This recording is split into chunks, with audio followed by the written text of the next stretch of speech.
I never believed in fairy tales, but when I met Caleb, he made me want to. Charming, successful, and attentive. He seemed like everything I'd been told to wait for. We met at a charity gala where he donated $10,000 without blinking. I thought, a generous heart, too? Jackpot. We married a year later. The wedding was everything a girl could dream of: white roses, ocean view, string quartet. My friends called us the power couple. I believed it too, until the day I found the burner phone. It was tucked away in the inside pocket of his gym bag, vibrating. Caleb never let that bag out of his sight. I remember the ringtone. It wasn't his usual one. My gut twisted before I even touched it. The message said, "You promised you'd tell her." I'm not hiding forever. My fingers went numb. I didn't open the rest. I couldn't. I shoved the phone back and zipped it up. That night, Caleb kissed me like nothing was wrong. He smelled like the same cologne, told the same jokes. I smiled back and said I loved him. But something had changed. The next day, I followed him after work. He said he had a late meeting. I tailed his car through traffic until he turned into a hotel parking lot. Not a five-star one either. One of those low-end motels that rents rooms by the hour. I parked 2 rows behind, heart pounding so hard I thought it would blow my cover. He didn't check in alone. A woman in red heels and a trench coat got out of the passenger seat. She looked about my age, maybe a little younger. He put his hand on her lower back as they walked in, and she leaned into it like it was normal, like she was the wife. I wanted to scream, but I didn't. I went home, poured a glass of wine, and planned, because if Caleb thought he was going to destroy my life quietly, he didn't know who he married. I barely slept that night. I kept thinking about her, the red heels, the fake smile, the way she touched my husband like she'd done it before. By morning, I had her license plate. I'd snapped a photo with my phone before I left the motel parking lot. Turns out surveillance is easy when you're the one being betrayed. I ran it through a contact at the DMV, an old friend from college who owed me a favor. Her name was Tessa Morgan, 32, unmarried, worked in real estate. I found her Instagram in 2 minutes. It was public. Her feed was full of motivational quotes, fake tan, and designer bags. One caption read, "My man always knows how to spoil me." The photo? A diamond bracelet I recognized. My bracelet. Caleb had told me it didn't suit me, returned it, or so I thought. I scrolled until I found a selfie of the two of them. It was blurry, like she tried to hide his face. But it was him. I knew that jawline, that smirk, that liar. I didn't cry. I wasn't the crying type. I got dressed. I called into work and said I was sick, then drove straight to the motel. I needed to see them together again, to feel the rage like a fire in my veins. The front desk guy didn't even blink when I asked for the room number. I told him I was Caleb's wife and that he'd left something behind. Room 214. I didn't knock. I didn't scream. I didn't kick down the door like they do in the movies. I waited, and sure enough, 20 minutes later, the door opened. She stepped out first, wearing his t-shirt, smiling, carefree. I snapped another photo. Then Caleb came out. His hair was wet. He kissed her on the cheek. She laughed and walked to her car. He stood there for a moment, probably watching her leave, probably thinking he was untouchable. I was parked behind a van across the lot. He didn't see me, but I saw him. And at that moment, I knew something he didn't. I wasn't just going to leave him. I was going to ruin him. The thing about betrayal, once you see the cracks, you start seeing everything. Caleb wasn't just a cheater. He was a liar, a manipulator, and suddenly, his entire life with me felt like a carefully constructed illusion. I started digging. First, I checked our joint accounts. I knew he was hiding something. I just didn't expect how much. Over the past 6 months, he'd drained nearly $45,000 from our savings, transferred in small, calculated amounts, always just under the threshold that might trigger an alert. Some of it went to Tessa clearly. She wasn't just a fling. He was funding her lifestyle, rent, jewelry, plane tickets. I even found a hotel reservation in Cabo, booked under the name Mr. and Mrs. C. Brooks, Mrs. Brooks. That bastard. But that wasn't the worst part. I found something else, a hidden email account, not his work one, not his usual Gmail. This was a burner. I only caught it because he'd left it logged in on his iPad once, and the name stuck with me, cbinvestments at pmail.net. It was full of messages, some to Tessa, others to names I didn't recognize. All women, different cities, different dates, different accounts. That's when it hit me. This wasn't just about cheating. Caleb was running a con. He'd been scamming women, romancing them, drawing them in, and then bleeding them dry. Some messages had wiring instructions, others read like breakups, emotional manipulation at its peak, and the women responded like they were heartbroken. I was married to a goddamn sociopath. And you know what I did? I didn't go to the police. I didn't call a lawyer. Not yet. I needed proof, all of it. Paper trails, faces, statements, evidence that would shatter his perfect mask and expose the truth beneath. So I made a plan. That night, when Caleb came home, I greeted him with a smile. Cooked his favorite, lasagna, garlic bread, the works. We even had wine.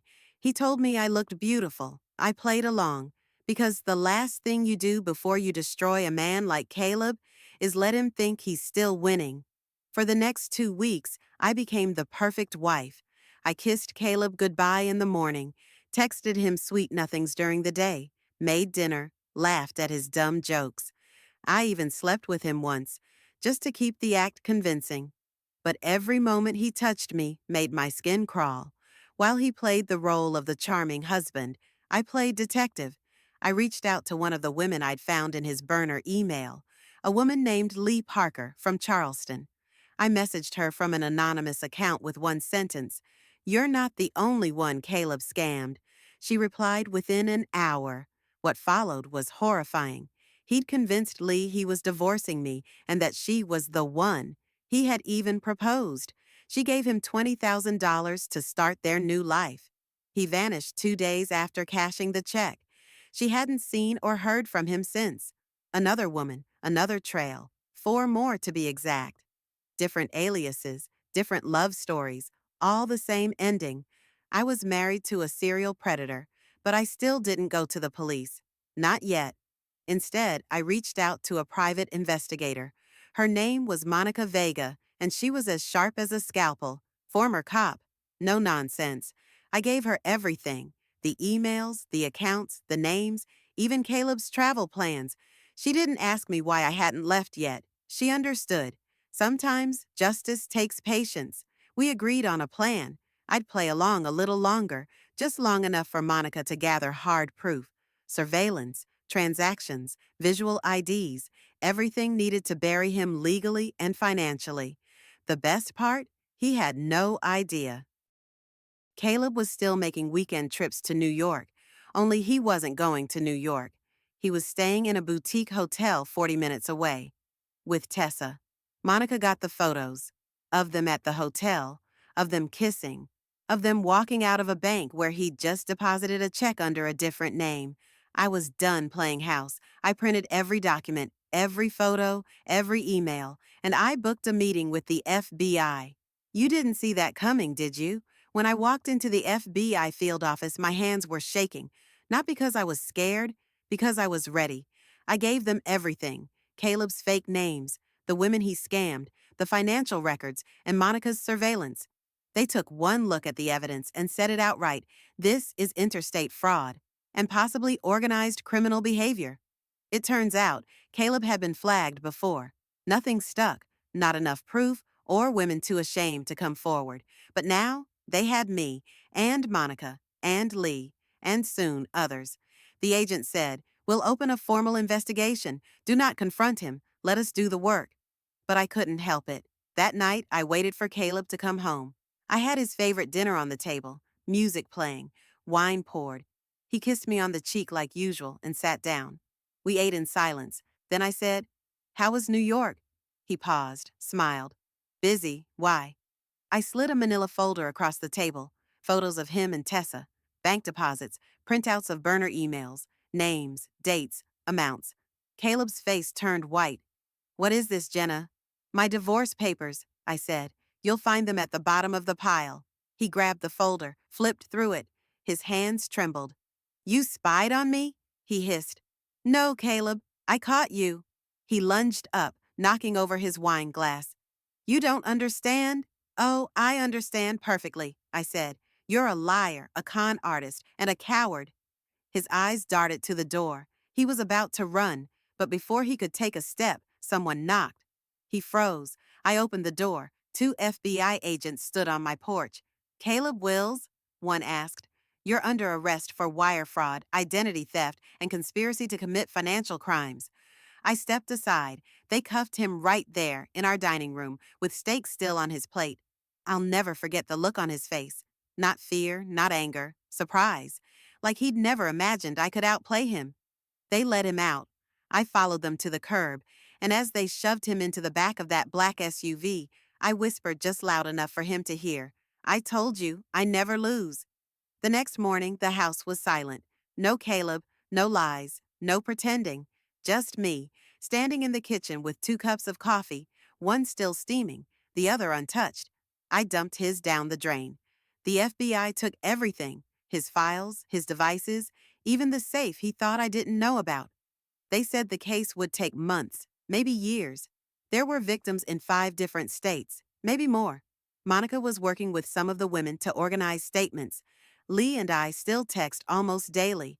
Trauma builds strange friendships, I guess. And me? I started over. I filed the divorce paperwork and froze our accounts. Sold the house. Changed my number. Moved 2 states away. Bought a condo with the money the court let me keep. What was left of it. I even changed my last name. Not back to my maiden name. Something new. Something that couldn't be traced. A few months later, I got a letter in the mail. It was from Caleb, smuggled out of holding. Sloppy handwriting. Pathetic words. You betrayed me. You ruined my life. We could have worked it out. I burned it without reading the rest. Because here's the truth. Caleb thought I was the kind of woman who'd stay quiet, who'd fall apart when the illusion shattered, but he underestimated me. He thought he was the con artist, but I beat him at his own game, and now I live free. No more lies, no more second-guessing myself, just peace. And every now and then, when the air is quiet and the night feels still, I think about room 214, about the woman in the red heels, about the life I thought I had, and I smile. Because in the end, I didn't just survive Caleb Wills, I destroyed him.